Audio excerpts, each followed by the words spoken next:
I sort of had this searching for Sugar Man, you know, type of moment where I had no idea like how many people even knew who I was or cared about my music, and it was ridiculous. While I was walking down the street, people would ask for autographs and photos and give me rides, and it was just surreal, the whole experience from like being a complete nobody, you know, lost in the sea of hipsters in Brooklyn, to going back home and actually, you know, being someone.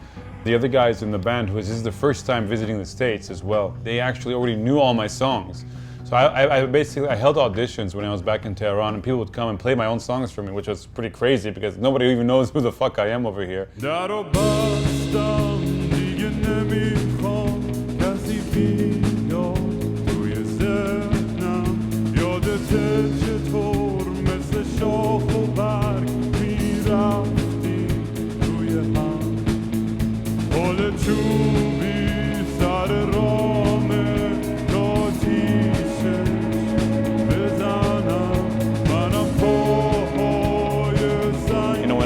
Tour in the Midwest, and I would walk into a bar that we would be performing, and there was Fox News on and saying some, you know, horrible shit about Iran, and they'd see this band walk in from Iran into their bar. You know, their looks were like, what the fuck? But after we'd perform and we'd be done, they would be hugging us at the end of the show. These are like, I would probably assume they're like hardcore, like Republican, right-wing, you know, type people. But on a very humanistic level, we were able to relate with each other through music.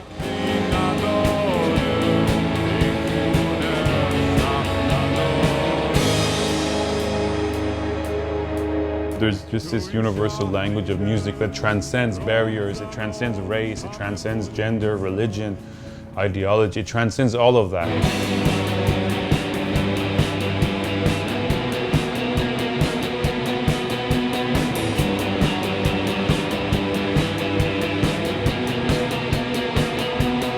Right now I think there's like a very thriving artistic sort of movement happening in Iran, you know, not just in music, but in art in general, from theater to cinema.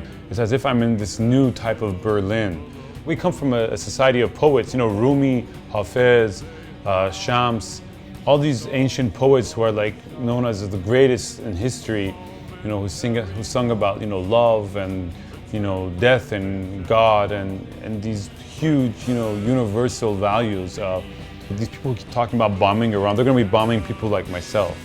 Kids who just fucking love rock and roll or just want to have a good time, or students who are just hard workers who are trying to make ends meet. It isn't the country, the scary, dark place that the media paints it out to be.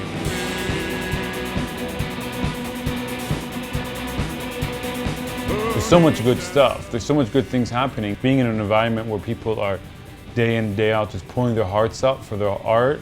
Like in New York, it's become jaded, you know, because if you're like on a subway and someone takes a shit, you know, people just look at it and they're like, ah, it's New York. You know, anything happens.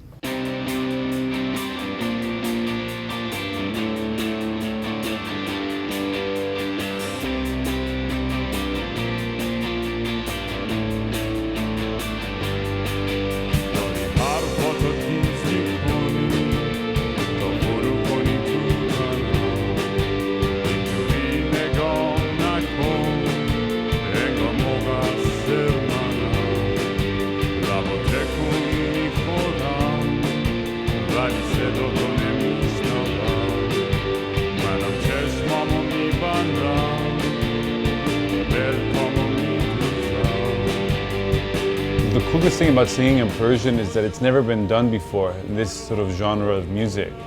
So there's a lot of room for experimenting and finding a cool niche. For example, I listen to like some music, you know, from France or Iceland, and I have no idea what they're talking about, but just the way that it's all put together, the melodies, the harmonies, and the ambience of the whole song, there's something powerful to it. I feel like you make a direct connection to it and you're not so involved in the lyrics. You know, I think rock and roll has no boundaries.